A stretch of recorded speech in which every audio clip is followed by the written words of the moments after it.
Well, Florida Governor Rick Scott gets a warm welcome from local business leaders in West Palm Beach today. He's also getting his share of jeers. News Channel 5's Liz Flynn joins us live from the Kravis Center, where demonstrators are still gathering. And Liz, what do they want to say to the governor?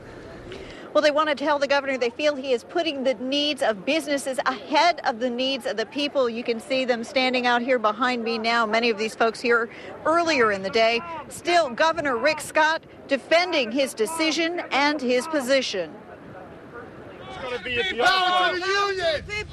Outside the Palm Beach County Convention Center, angry demonstrators take to the streets. He needs to go to jail. He needs to be impeached. Needs to be getting out.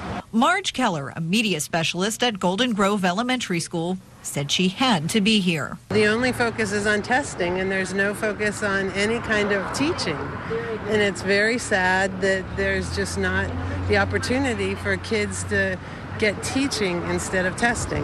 Demonstrators say one of the things they're most concerned about is that budget cuts to areas like healthcare and education are ultimately going to hurt working families the most. It's not always about the businesses, it's about the families.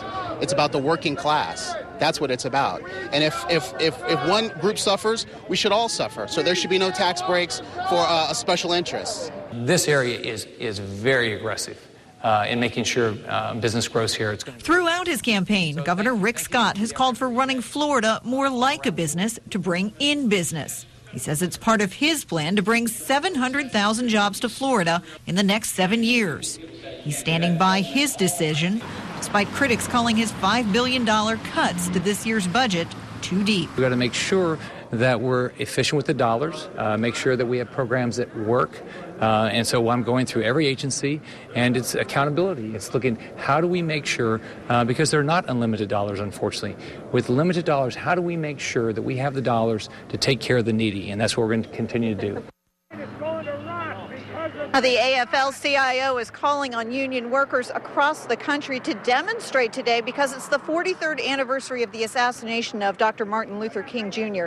They say he was fighting for workers' rights, something they are determined to continue.